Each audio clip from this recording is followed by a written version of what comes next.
Hello and welcome to Retro Reviews. Today I want to talk about the Game of the Year because this race has been heating up and it's probably one of the most interesting ones we've had in a very long time. But before we get into my nominations for the 6 Game of the Year nominations, please take a moment and subscribe to the channel. I have been teetering on the edge of 1,000 for months now. I am 6 subscribers away at the time of this recording. Please just hit that subscribe button. I'd love to see it go over 1,000. I really thought I was going to get there by the end of last year, and now here we are in October.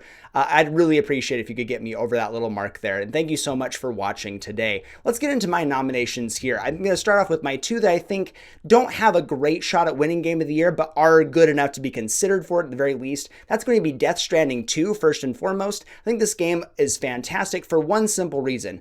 It took the things that people liked about Death Stranding 1 and then made the game extremely fun. From everything that I've heard, it's super freaking fun. And Death Stranding 1 I had a lot of struggles with because I just didn't enjoy the gameplay. I didn't enjoy the mechanics of the game. But apparently they've remedied that, and Hideo Kojima is a phenomenal writer. I think they've done everything right with the sequel for it. I think they've done enough to innovate on the original formula. It made it at least captivating for a lot of the audience, and they made something way more fun as well. Another sequel I want to put up there is Ghost of Yotei. Before it launched, I had high hopes that this was going to be a really big innovation on the Ghost of Tsushima formula. Ghost of Tsushima is one of my favorite PS4 games of all time. I think it's a phenomenal story, gorgeous world. They do some of the best environmental storytelling in any game ever.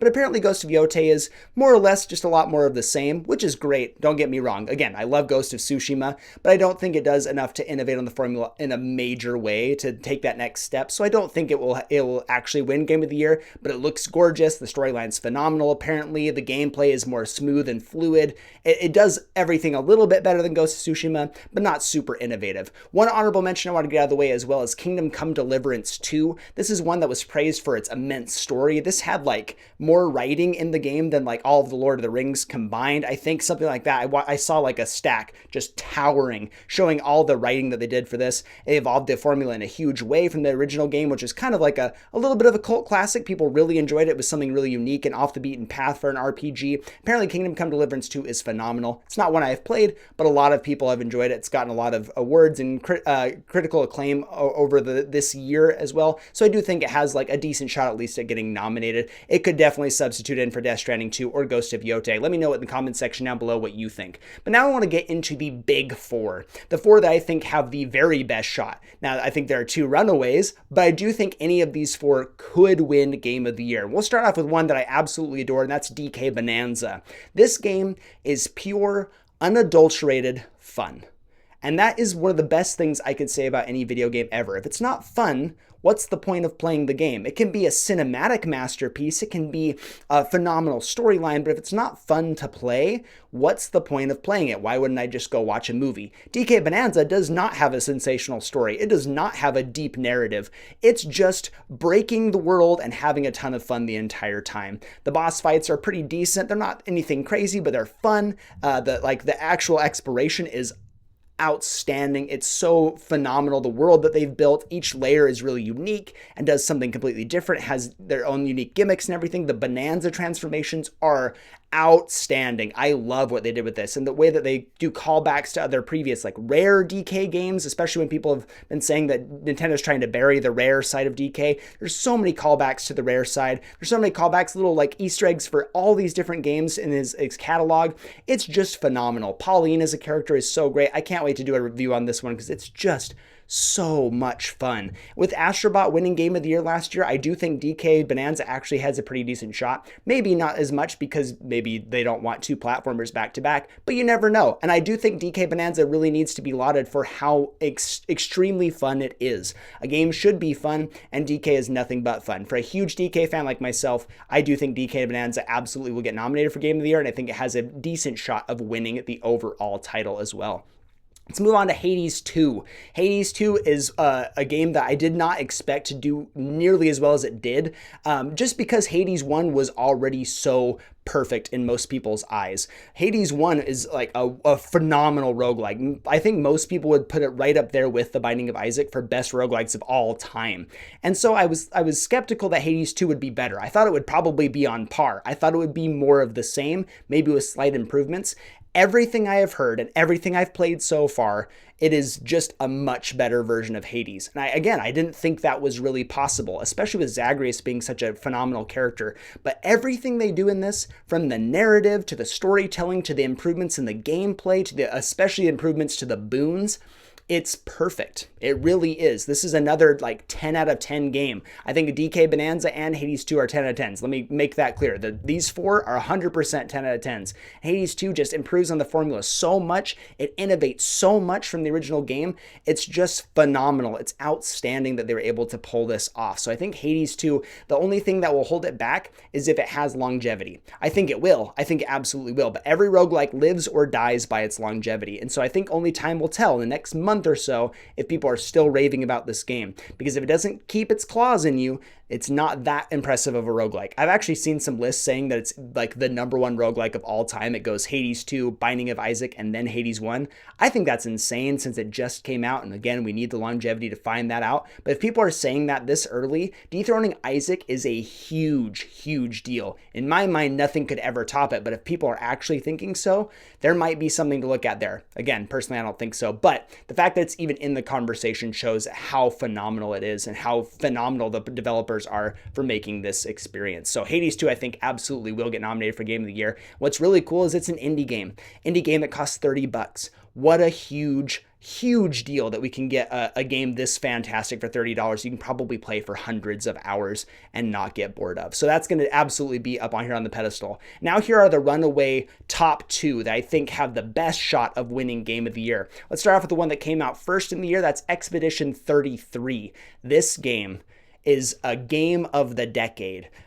Beautiful visuals, small indie team, $50 for this game. When most AAA games are kind of samey, playing it safe, really not much of an experience to say, like spending $70 for a game that feels more or less like the previous game in the series and everything, just doesn't feel like a lot of value. But this game not only is $50, but apparently it's the game of the generation. People were calling it the best game they've played in a decade. I had a friend, I asked him about it. He's like, oh yeah, I just finished Expedition 33. I'm like, oh, well, how'd you like it? He's like, oh, it was probably the best game I played in a decade. And I was like, oh my goodness, that's insane. Like how did I not even buy this day one then? And it's a game that I absolutely need to jump on. That's one I'm going to play before I give you my overall Game of the Year choice by the time December rolls around. But I'm really excited to play this one because everything I've heard, it has some of the best visuals you've seen in a game ever, not let alone just like AAA. This is an indie game here, but it has some of the best gameplay mechanics, some most interesting exploration and everything. It just looks and plays phenomenally, and I can't wait to experience this one. And again, for $50, you can experience a generational game. That's just insane to me. But the best, the other big runaway here is going to be Hollow Knight Silksong. This game had so much going against it when it was about to launch. It had so much hype and expectation, 6 years of it, in fact, with a lot of people writing it off as probably canceled, not going to be nearly as good as Hollow Knight. We haven't seen any footage, so how do we know anything about it? It probably doesn't even exist. To all of a sudden getting little bits and pieces, and then finally an actual announcement trailer, and it's coming out in a few weeks. It looks pretty good, but is it going to live up to the hype? Most people were still skeptical, and then it launched and came into our laps, and it's perfect. It's just perfect. Everything about it from start to finish is just beautiful. I think most people's criticism, my own at the very beginning, is they didn't like that you didn't have a pogo and that you went at a downward angle when you do your down slash. And it's a little bit hard to get used to because it's not as intuitive as like a pogo stick mechanic. Once you get over that, the game is perfect, and you realize it's just really fun. It's a great way to add to the movement tech of the game.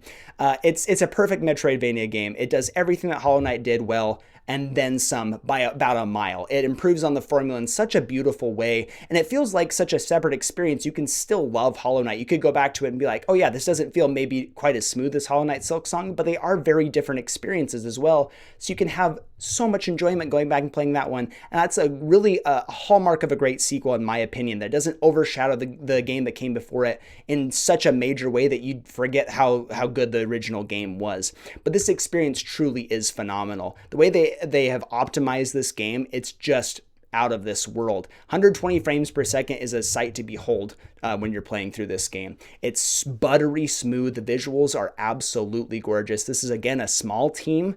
For $20, you get this masterpiece of a game that will keep you entertained for a very good chunk of time. It's not like an enormous game. You're not going to be playing this for hundreds of hours like maybe Hades 2, but you're going to have one of the best experiences you've ever had playing a Metroidvania or even any indie game, I would argue as well. The boss fights are stellar. They're really hard and really rewarding as well. They never feel unfair. It just feels like you need to get good. It feels, I hate using the word, but it does feel very Souls-like in a lot of ways. It's incredibly challenging, it's very punishing, but it forces you to learn the game and learn the mechanics of the game and get really good at them and figure out how to maneuver your character perfectly. Hornet is a phenomenal character. I think the writing they've done in this game is just chef's kiss here. They just outdid themselves here, honestly. The fact this was made by 3 people is just astounding to me. I don't understand how they were able to do this. What's even crazier about this year's Game of the Year race is that you could get Hollow Knight, Silksong,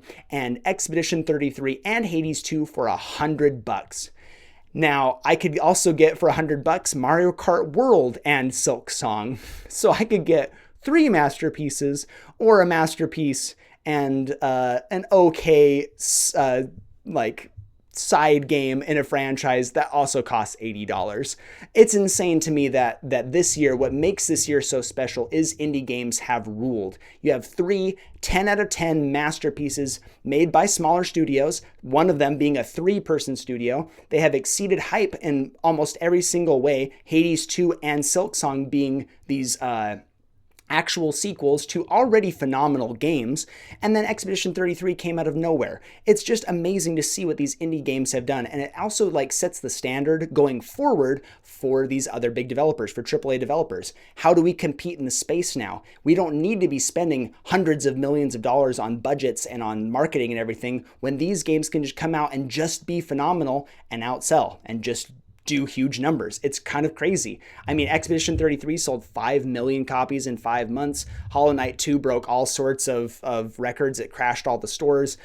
We're just seeing unprecedented love for indie games, and it really makes me excited because they put so much love and care and so much polish into these. It's going to force these bigger developers to do something big. Nintendo is playing ball. They made DK Bonanza, so they did make something fantastic, and Ghost of Yotei and Death Stranding 2 show that AAA games still can be phenomenal, but I think it's fantastic that the runaways here are going to be indie games, and I do think that Hollow Knight, Silksong, or Expedition 33 will take the Game of the Year, and it's going to be just outstanding to see an indie game win. My money is on Expedition 33. As much as Silksong is my favorite experience so far, I have a feeling once I play through Expedition 33, it will change my mind. Everyone raves about it. It's one of those games that just feels like you don't see this very, very often, and I'm really excited to play it. And let me know in the comment section down below what your pick for Game of the Year is. Let me know if I missed anything, especially stuff that should be up here in the nominations category. I would love to hear from you. Thank you so much for watching, and I'll see you on the next one.